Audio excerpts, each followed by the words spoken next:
All of his co-workers were gone. What could it mean?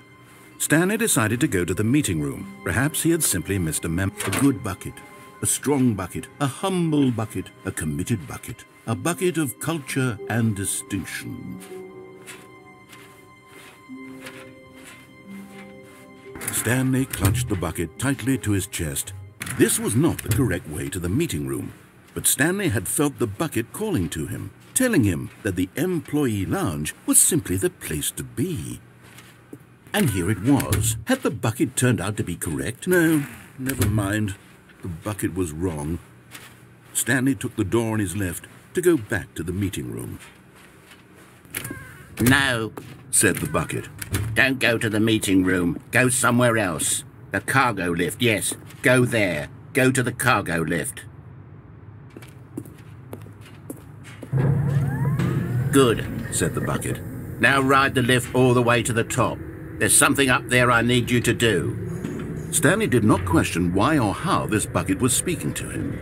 It should have alarmed him, of course, because buckets can't talk. But Stanley chose not to think about this obvious fact. He was firmly convinced that the bucket had spoken to him, and he unthinkingly did whatever the bucket asked. In here, said the bucket. Go into this dark room over here. Stanley once again obeyed blindly. Now pick up the phone.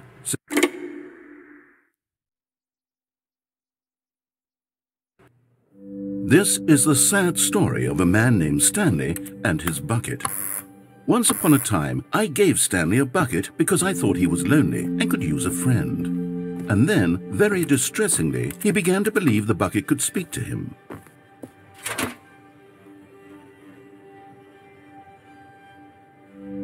The Stanley Parable Reassurance Bucket was merely meant to provide the comforting glow of companionship. It doesn't literally talk and give you orders. Whatever Stanley is hearing the bucket say to him is just in his head. Lately, I've been concerned about him. Wouldn't you be concerned as well? To see him delusional like this, obsessing over an inanimate metal object? I want to say something to him, but I don't know how I can convince him. I don't know if he'll listen to me. Oh, I'll try anyway. Stanley, can you hear me? Listen to me. It's just a bucket. It can't think, it can't talk. All it will ever truly do for you is effectively transfer a liquid from one location to a different location. That's it. It doesn't do anything else. You see, he's not listening. He's still taking orders from the bucket. You know, once upon a time it was me he took orders from, me he trusted and listened to. Now all he cares about is his awful bucket, this stupid hunk of metal.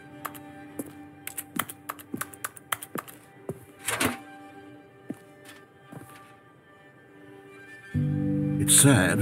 I suppose he doesn't need me anymore. From now on, he's just going to cling to this bucket, this cold, empty bucket, this sort of shiny bucket. Well, I'll give it this. The bucket does have a nice shine to it. Yes, I suppose on closer inspection that it doesn't quite look like your average hardware store bucket. It's just a little more, what am I trying to say? Sturdier, more capable of transporting liquid. Like it would be better at moving an amount of water from one room to another.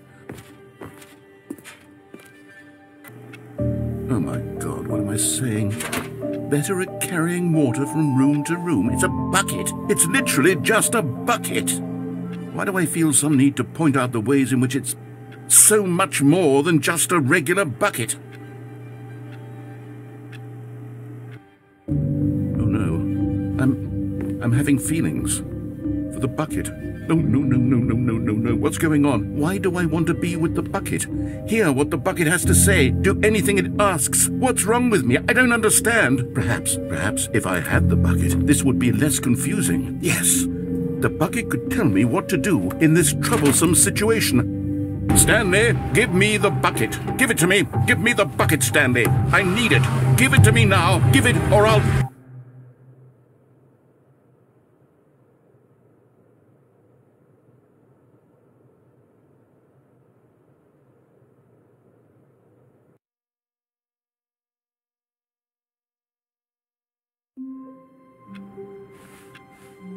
All of his co-workers were gone.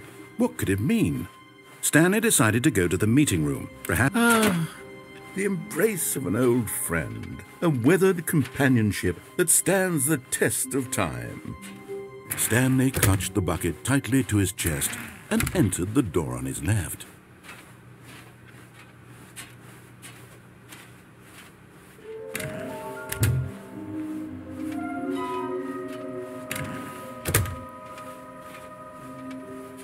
Coming to a staircase, Stanley and the bucket walked upstairs to the boss's office.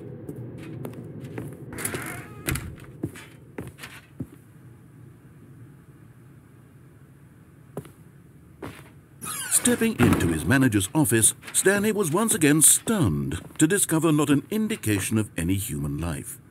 Crushed by the weight of this revelation, Stanley may have broken down into an emotional dumpster fire if not for the soothing presence of the bucket.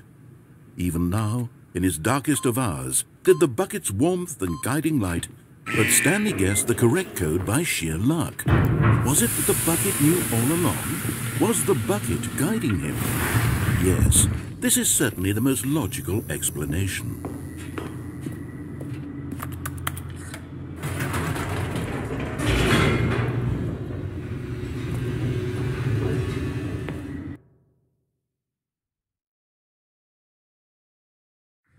The elevator raced downward, plummeting towards an unknown fate.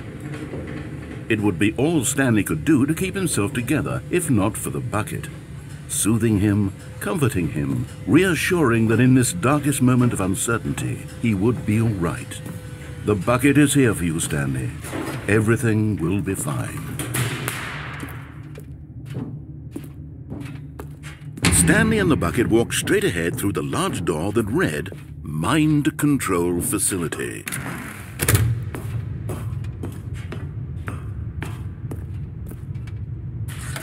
The lights rose on an enormous room packed with television screens.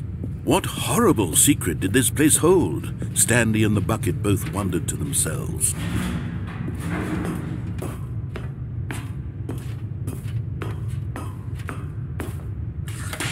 The monitors jumped to life, and Stanley nearly dropped the bucket in shock.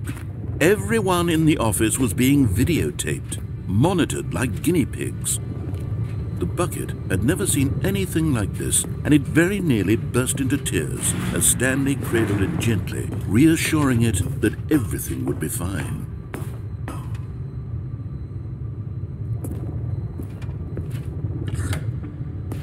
Was the bucket under the mind control facility's influence as well? Had the bucket been told to do things it didn't wish to do? What kinds of things does a bucket want to do or not want to do in the first place?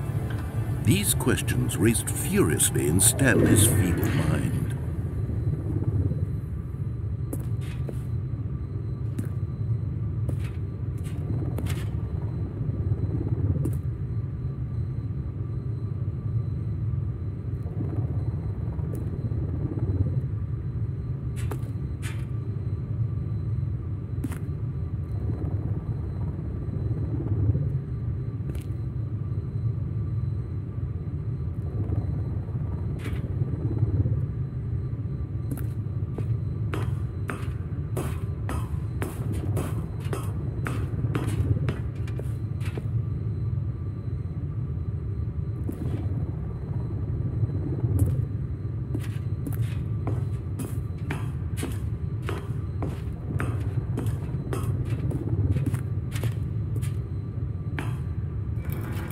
No! He screamed into the bucket. He couldn't accept it. His own life in someone else's control? Never! He squeezed the bucket tighter. His one friend in the entire world. At this point, he could trust no one except for the bucket. But here was the proof. The heart of the operation. Controls labeled with emotions, happy or sad or content. Walking, eating, working, all of it monitored and commanded from this very place. And as the cold reality of his past began to sink in, Stanley decided that this machinery... But at the last second, the bucket jumped in and pressed the button to turn on the controls. Stanley gasped in horror. Had this been the bucket's plan all along? To take over the machine and claim the power for itself? How could the bucket have betrayed him like this? Stanley was prepared to throw the bucket away in disgust when suddenly an image appeared upon the enormous screen. Birds. Silly, silly birds. The control buttons became active again.